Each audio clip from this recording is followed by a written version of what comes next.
Ruben Onsu menempuh langkah mengejutkan ini untuk membantah tudingan bahwa dirinya diduga mengidap penyakit menular. Tak hanya membantah dengan kata-kata, kuasa hukum Ruben Onsu, yaitu Minola Sebayang, kemarin membantah tudingan yang semula datang dari netizen tersebut dengan bukti akurat.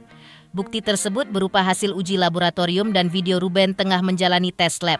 Bukti tersebut sebenarnya hendak digunakan pihak Ruben Onsu untuk persidangan gugatan hak asuh anak di pengadilan. Mengingat ada pihak yang diduga berusaha menjatuhkan Ruben dengan mengungkap bahwa Ruben mengidap penyakit menular 3 huruf tanpa bukti, lantas benarkah Ruben Onsu akan menempuh langkah hukum? Benarkah Sarwenda kembali membuat pengakuan terkait Ruben Onsu diduga pernah 2 kali berselingkuh selama pernikahan? Seperti apa Ruben menanggapi tudingan dari Sarwenda tersebut? Pemirsa, bersama Intens Investigasi, kami hadirkan kabar terkini, terpercaya, dan teraktual. Tetapi sebelumnya, jangan lupa untuk like, subscribe, dan juga share channel YouTube ini.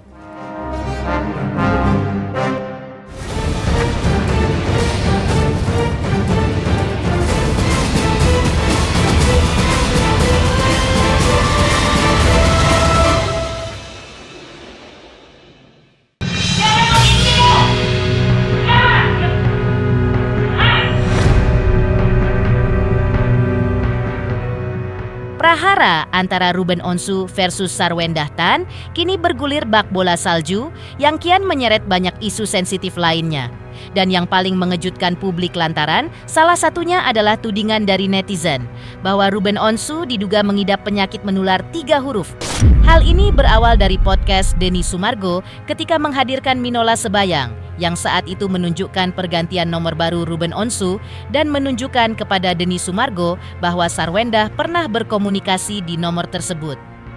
Seperti diketahui bahwa memang isu Ruben terkena penyakit menular ini berawal dari chattingan Ruben dengan Sarwenda yang menanyakan terkait obat kepada Ruben. Chattingan tersebut pun rupanya di-screenshot oleh netizen hingga menjadi mendadak ramai. Tetapi netizen menangkap perbincangan perihal terkait obat yang dimaksud tersebut adalah diduga soal penyakit menular 3 huruf yang mana hal ini langsung dibantah oleh pihak Ruben Onsu. Minola Sebayang pun menunjukkan hasil pemeriksaan dari laboratorium kesehatan yang dijalani Ruben Onsu pada tanggal 25 Juli 2026 yang mana hasilnya non-reaktif. Iya, ini dari tadi malam itu setelah tayangnya podcast saya dengan Densu itu kan memang banyak pertanyaan ya, terus kemudian ada beberapa orang yang menelpon untuk klarifikasi.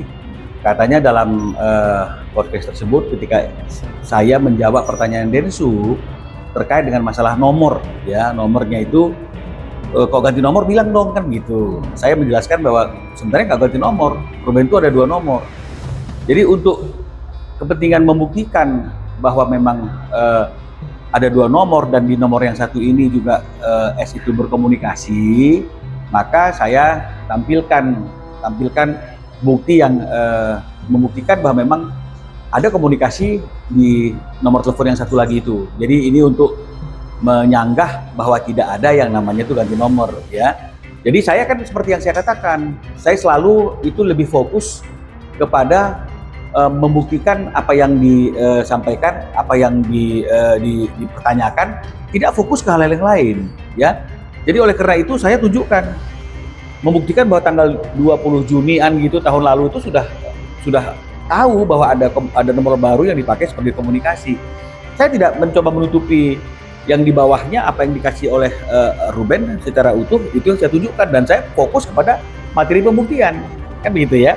Tapi mungkin ada orang yang dengan inisiatif tinggi menjum apa yang menjadi isi daripada chattingan tersebut. Jadi bukan fokus kepada tanggal, waktu, tapi mereka fokus kepada isi chattingan tersebut ya. Sehingga akhirnya mungkin dengan resolusi tinggi adalah kata-kata konsumsi obat penyakit 3 huruf kan begitu ya. Dan ini yang diangkat oleh dia. Tapi ketika itu sudah semakin sering dibicarakan dalam beberapa kesempatan termasuk di mediasi kemarin, setelah berdiskusi akhirnya Ruben dengan inisiatif sendiri pada tanggal 25 Juli. Nah, jadi bukan karena ada masalah ini terus kemudian kita pagi-pagi subuh-subuh gitu misalnya mencoba melakukan pengecekan untuk sekedar sebagai bahan klarifikasi, ya. Jadi artinya jauh sebelum ini ada orang iseng yang mengangkatnya, ya, patut diduga hanya ingin untuk menjatuhkan Ruben, ya. Itu kita sudah melakukan pengecekan, ya, di salah satu pusat laboratorium yang cukup berkredibilitas di Indonesia ini, yang cabangnya dari mana-mana. Ya, ini boleh di zoom, ini ada nama pasiennya Ruben Samuel Onsu di atas. Ya, ada ya. Nah, oke. Kapan pemeriksaan itu dilakukan? Jangan-jangan nanti pemeriksaan dilakukan setelah ini menjadi besar beritanya. Tidak.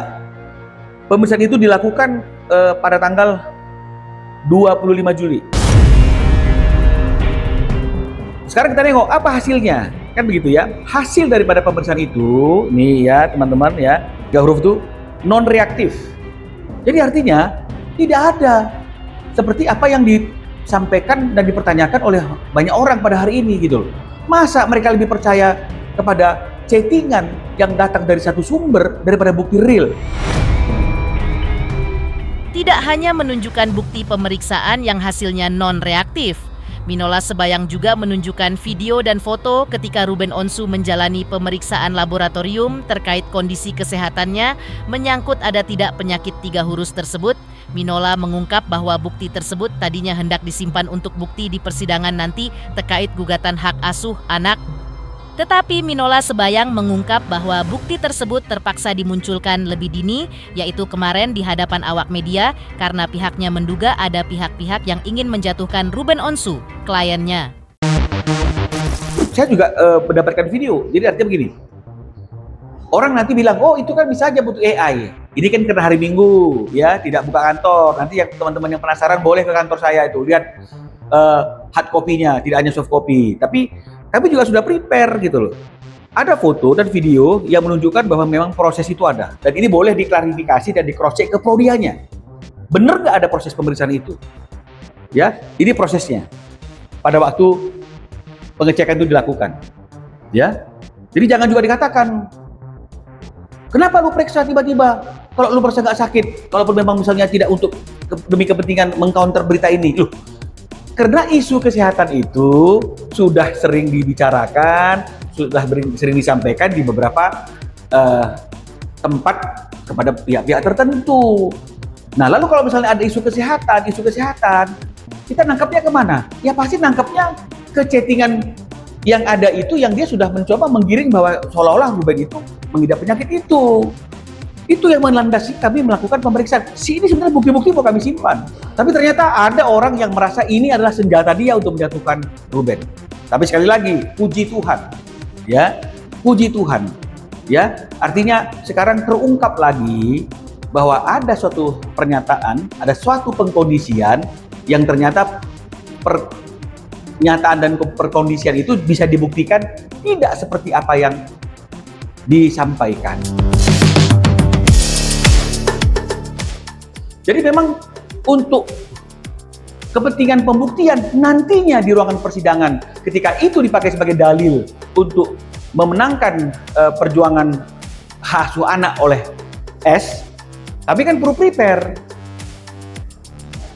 Makanya Ruben periksa, walaupun sebenarnya dia tidak suka, hanya dia yang periksa, kan begitu. Tapi tak apa-apa, dia mengalah, dia periksa dan hasilnya kan non-reaktif.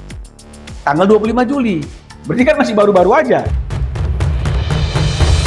Minola Sebayang juga sempat menceritakan bahwa Ruben Onsu sempat merasa keberatan karena pihaknya terus yang harus selalu mengeluarkan bukti atas apa yang didalilkan oleh Sarwendah Tan selama ini. Seharusnya yang berdahlillah yang menunjukkan bukti dari apa yang didalilkannya ke publik seperti tuduhan pinjol, perselingkuhan, pelelangan, dan sebagainya. Dan selama ini selalu kami yang dikejar-kejar untuk membuktikan, untuk mengklarifikasi. Kalau kami tidak mau membuktikan dan mengklarifikasi, seolah kami betul seperti apa yang dipersangkakan oleh orang lain. Padahal ajas hukum, sekali lagi saya ulang, siapa yang mendalilkan sesuatu, dia berkewajiban untuk membuktikan dalilnya. Maka seharusnya yang dikejar untuk membuktikan pernyataan-pernyataan itu adalah orang yang mendalilkan. Dalil debt collector misalnya, dalil lelang rumah misalnya, calling 5 misalnya, terus kemudian pinjol misalnya.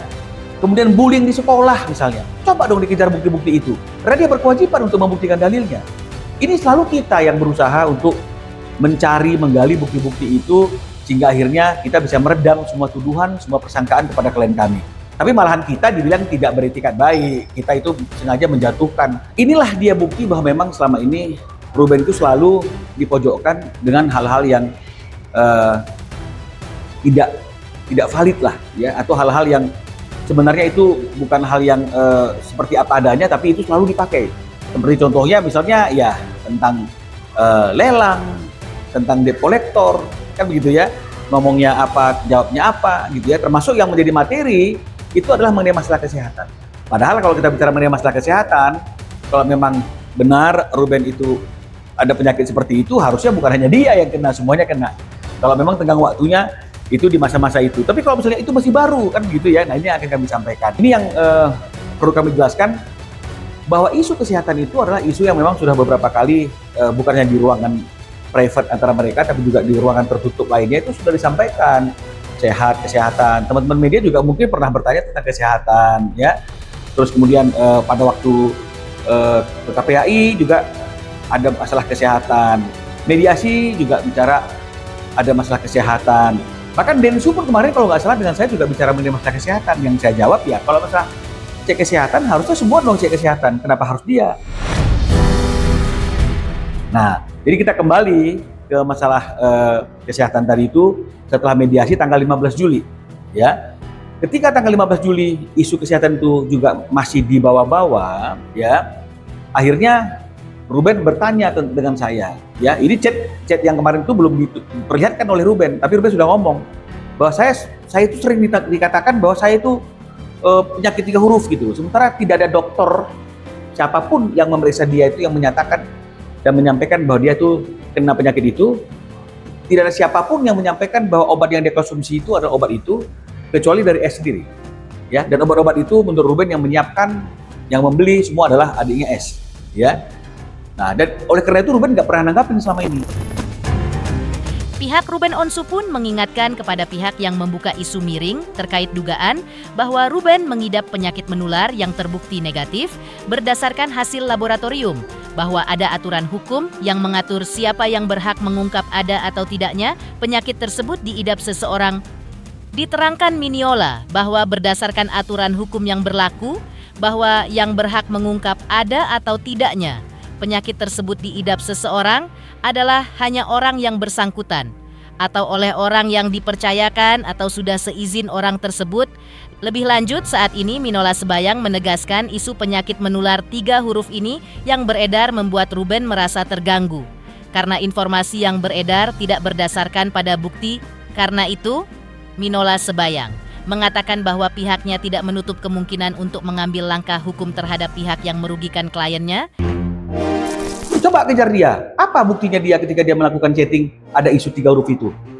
Dia tahu nggak bahwa ada aturan hukum bahwa hanya orang yang mengidap itu sendiri atau kemudian ada orang yang dianggap boleh yang boleh mengungkapkan hal itu. Ini saya kira sudah mendapatkan izin daripada klien saya. Karena kan nggak mungkin saya punya bukti-bukti ini kalau nggak klien saya kirimkan. Tujuannya untuk apa? Klarifikasi. Jangan artinya itu kita melebar gitu loh. Dan ini saya lakukan demi kepentingan hukum klien saya dengan etikat baik yang dilindungi oleh undang-undang. Stop isu-isu yang seperti itu karena itu akan berbahaya bagi orang-orang yang menyebarkan isu yang tidak dapat dipertanggungjawabkan kebenarannya. Di sisi lain, Ruben Onsu lalu mempertanyakan siapa yang membawa konflik rumah tangga ke hadapan publik. Lantas, seperti apa pula respon Ruben Onsu atas tudingan bahwa dirinya diduga berselingkuh oleh Sarwendah? Pemirsa Intens Investigasi, jangan lupa saksikan terus Intens Investigasi. Dan pastikan, jangan lupa untuk like, subscribe, share, dan juga komen. Tim redaksi Intens Investigasi juga mengucapkan banyak terima kasih kepada semua subscribers hingga channel Intens Investigasi kini menuju 4 juta subscribers.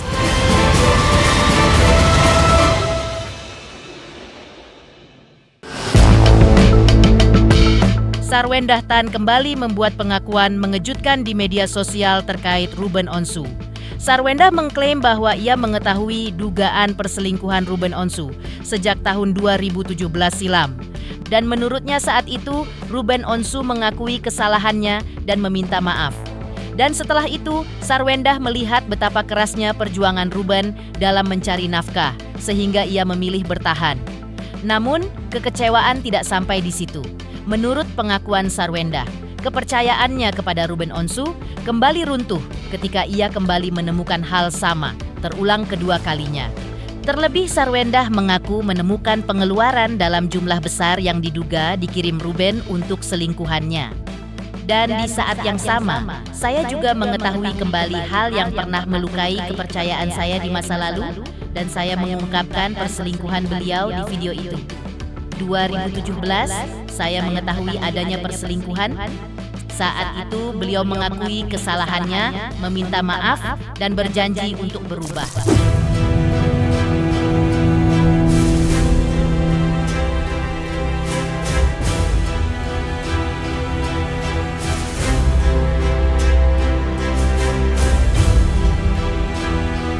Ada? Oh iya, emang ada?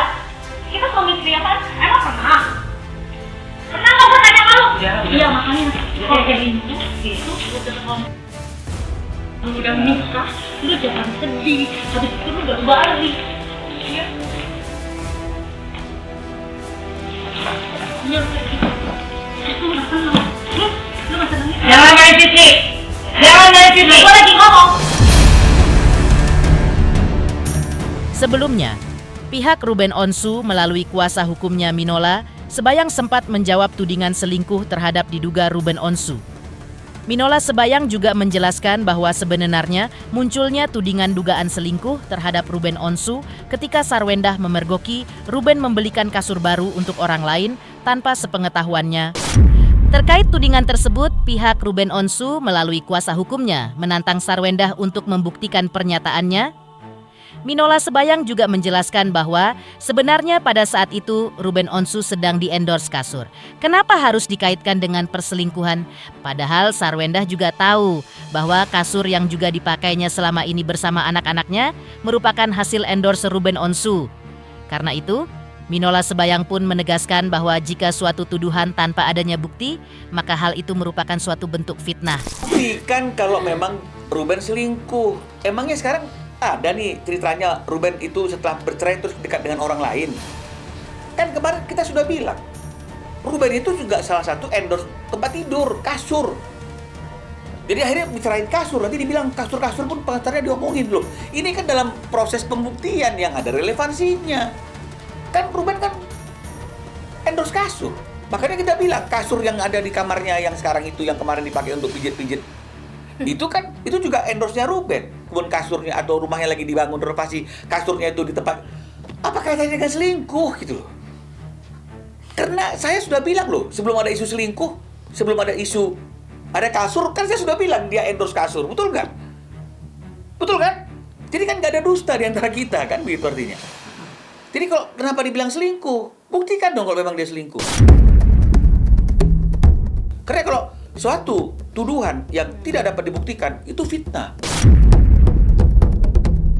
Dan sekali lagi, kita ini kan persoalannya kan mengenai masalah anak. Anak yang tidak bisa berkumpul bersama Ruben. Kok larinya ke selingkuh, dugaan selingkuh. Itu kalau pas untuk masalah perceraian, oke, kan gitu artinya. Ini kan sudah lewat masanya gitu. Apalagi memang itu tidak bisa dibuktikan.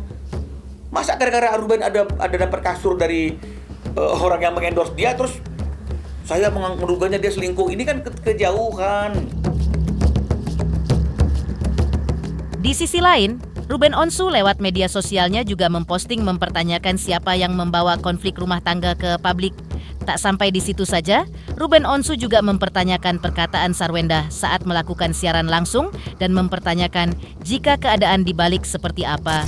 Lah kan dari dulu juga kita udah diem, yang dulunya ngoceh terus siapa? Coba ingat lagi, ini berawal dari siapa? Nggak lupa kan? Terus statement yang udah pernah diucap selama live kerja dengan merendahkan orang lain gimana? Sempet mikir nggak kesana jika posisi itu diputar? Muter-muter terus ngomongnya? Dijawab kok kesannya terpojok. Paham kan? Di sisi lain, selebgram Fitri Salhuteru tanggapi Ruben Onsu terkena isu pinjol. Lantas, Apa yang membuat Fitri Salhuteru tidak percaya dengan isu tersebut? Pemirsa Intens Investigasi, jangan lupa saksikan terus Intens Investigasi. Dan pastikan jangan lupa untuk like, subscribe, share, dan juga komen.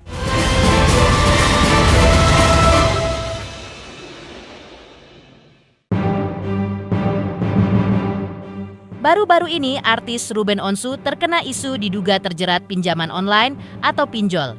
Isu tersebut ditanggapi sahabatnya yang juga sahabat Sarwenda Tan, yaitu Fitri Salhuteru. Menurut Fitri Salhuteru yang pernah memediasi keduanya, pinjol ada batasan jumlah maksimum peminjaman. Menurut Fitri, kalau Ruben Onsu butuh uang, maka ia bisa mencari dirinya ataupun teman yang lain untuk meminjam uang. Karena itu, mengaitkan Ruben Onsu dengan pinjol membuat Fitri Salhuteru sebagai sahabat merasa bingung dan tidak percaya. Ya kalau pinjol kayaknya bingung juga ya, kenapa harus ada pinjol gitu.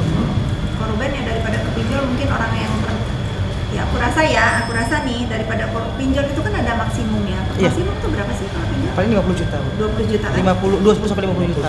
Taruh 50 juta. Mungkin nggak mungkin ke pinjol, kalaupun dia butuh mungkin cari aku ya. Itu sih simpelnya. Kenapa harus ke pinjol? Aku kalau Ruben ke pinjol sih agak nggak percaya ya. Tapi nggak tahu kalau memang ada buktinya. Tapi setahu aku nggak mungkin kalau seorang Ruben Onsu gitu iseng banget bisa download aplikasi pinjol ya. Dan selain itu ya dia, karena aku juga pernah melihat buktinya, ya dia sebagai ayah memang bertanggung jawab terhadap finansial keluarganya. Kalau sampai akhirnya, saya dengar kan akhirnya stop kan, mungkin batas sabar Ruben itu udah pada titiknya, kayaknya aku enough deh Kak, aku kayaknya mau speak up deh. Aku waktu itu masih sempat pikirin lagi, tapi ya karena ada, kalau nggak salah gara-gara live ya, ada yang kata-kata omongan kasar itu ya, saya juga udah nggak bisa berkata-kata lagi ya. Udah, itu kan haknya Ruben juga untuk protes ya terhadap. Tapi aku melihat walaupun Ruben itu berpisah dengan Wenda, sampai berapa lama Ruben itu masih melaksanakan kewajibannya sebagai ayah, dan nggak sedikit juga nominalnya. Ya mungkin itu sih yang bisa saya sampaikan. Banyak loh para laki-laki nih yang udah cerai ya sudah, lupa anak istri, lupa ya sudah, pergi aja. Kenapa aku bisa mengatakan itu? Karena Ruben bawa semua buktinya. Ini kakak, silakan kakak baca. Ya aku baca. Sampai aku bercandain, enak jadi mantan istri kamu ya gitu. Semua itu dirembes gitu. Mungkin banyak perempuan pasti yang iri kalau di posisi itu gitu. Bagaimana walaupun mereka bercerai sampai sekecil-kecilnya itu diganti gitu sama Ruben. Pemirsa Intens Investigasi, jangan lupa saksikan terus Intens Investigasi. Dan pastikan jangan lupa untuk like, subscribe, share, dan juga komen.